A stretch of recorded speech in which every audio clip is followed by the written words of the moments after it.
James Lemarc, Byrdman.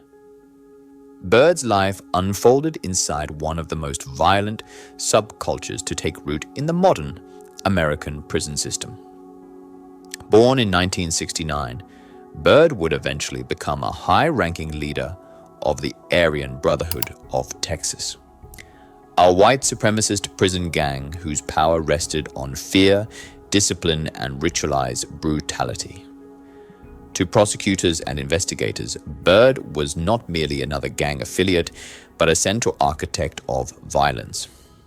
A man described in court as a sadistic torturer who elevated cruelty into a governing principle.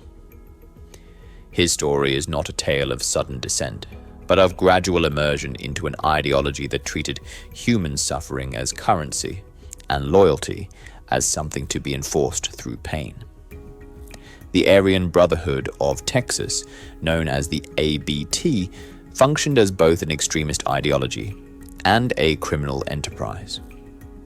It blended racial hatred with organized crime, enforcing obedience through intimidation, kidnapping, and homicide. Advancement within the gang was not symbolic. It was earned through demonstrated brutality and unquestioning loyalty. James Byrd rose through these ranks by embodying the gang's most extreme values. By the time he reached the rank of outside major, the highest position available to members who were not incarcerated, Byrd had become one of the most influential figures in the organization. From that role, he served as a bridge between imprisoned leadership and street-level operations, transmitting orders, resolving disputes, and authorizing acts of violence meant to preserve control. Prosecutors later argued that Byrd played a key role in reorganizing the Aryan Brotherhood of Texas in North Texas, helping stabilize and expand the gang's influence during a volatile period. This reorganization was not administrative in nature. It was enforced through terror. Discipline inside the ABT was absolute, and failure to comply was met with calculated retaliation. Violence was not chaotic but deliberate, designed to slay resistance and reinforce hierarchy. Byrd's authority came from his reputation for personal involvement in brutality, a trait that distinguished him from leaders who operated solely through intermediaries. That reputation became central to the case against him.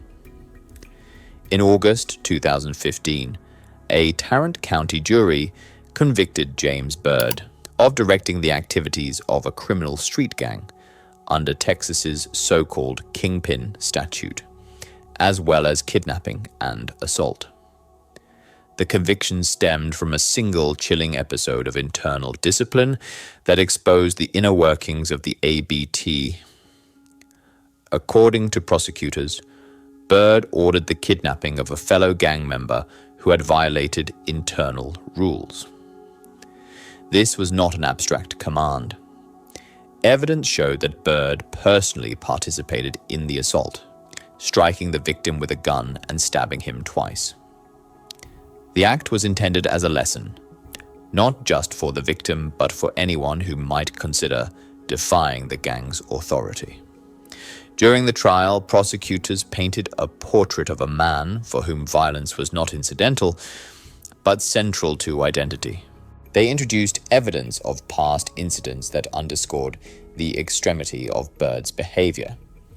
In one documented case, he reportedly stabbed a man 37 times, an act that prosecutors described as emblematic of his capacity for sustained intentional brutality. In another incident, testimony alleged that Byrd consumed bread soaked in a victim's blood, a detail offered not for shock value, but to illustrate the ritualistic and symbolic nature of the violence he embraced. These acts were framed as expressions of dominance, meant to dehumanize victims and elevate Byrd's standing within the gang. The court proceedings revealed how deeply Byrd's life revolved around the Aryan Brotherhood of Texas. Prosecutors likened his devotion to a form of theology, arguing that he treated the Brotherhood as a belief system that superseded law, morality, and even self-preservation. This devotion was visible on his body. Byrd was known for having the Aryan Brotherhood logo tattooed on his eyelids, ensuring that the symbol would be visible even while he slept. To investigators, the tattoos were more than decoration. They were a declaration that the gang's ideology was inseparable from his identity. The sentence handed down by the court reflected both the severity of the crimes and the perceived danger Byrd posed as a leader. He was sentenced to 50 years in state prison, a term intended to be served largely in solitary confinement. The goal was not only punishment, but containment. Prosecutors and prison officials believed that isolating Byrd was necessary to limit his ability to direct gang activity from behind bars. His influence, they argued, did not depend on physical proximity alone. Words, reputation, and fear could travel through prison walls unless actively suppressed. Byrd entered the Texas prison system already infamous, carrying with him the legacy of the violence he had ordered and committed. Solitary confinement stripped him of the audience that had once amplified his authority, reducing his world to concrete walls and controlled routines. Yet even in isolation, his name remained a reference point in discussions of the Aryan Brotherhood of Texas, a reminder of how effectively the gang had once coordinated its operations on the outside. His incarceration marked a significant disruption to the ABT's leadership structure, but it did not dismantle the organization itself. Extremist gangs are designed to survive the removal of individuals, adapting and reshaping themselves as figures rise and fall. As years passed, Byrd aged within the system he had once exploited. The mythology surrounding him faded, replaced by newer figures and shifting alliances. What remained was the record of his actions and the harm they caused. On January 26, 2025, James Lemarc Byrdman. Byrd died while in custody at the Alfred D. Hughes Unit in Coryell County, Texas. He was 56 years old. His death occurred quietly, without the spectacle that had defined much of his life. For the state, it closed the chapter on a convicted gang leader.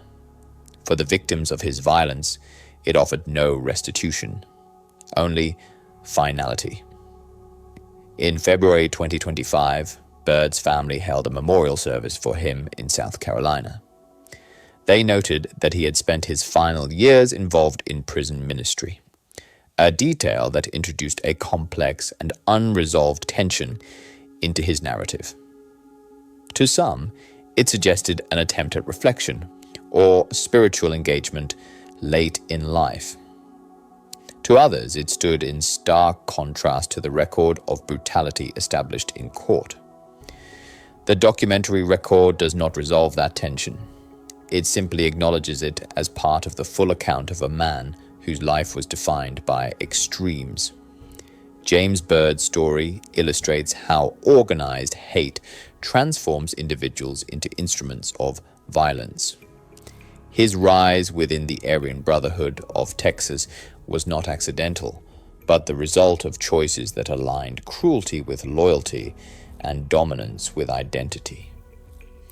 The homicides, kidnappings, and assaults associated with his leadership were not aberrations but expressions of a system designed to normalize brutality. Byrd did not merely participate in that system, he helped refine it, using fear as a tool of governance. In the end, Byrd's life serves as a stark case study in how extremist gangs professionalize violence and consume those who commit to them fully. Power gained through intimidations proved temporary. Authority enforced through terror ended in isolation. The Aryan Brotherhood of Texas endured beyond him, but his personal story ended behind bars, far removed from the control he once exercised. James Lemarc, Byrdman Byrd, did not fall suddenly. He was confined, diminished, and ultimately overtaken by the very world he helped build.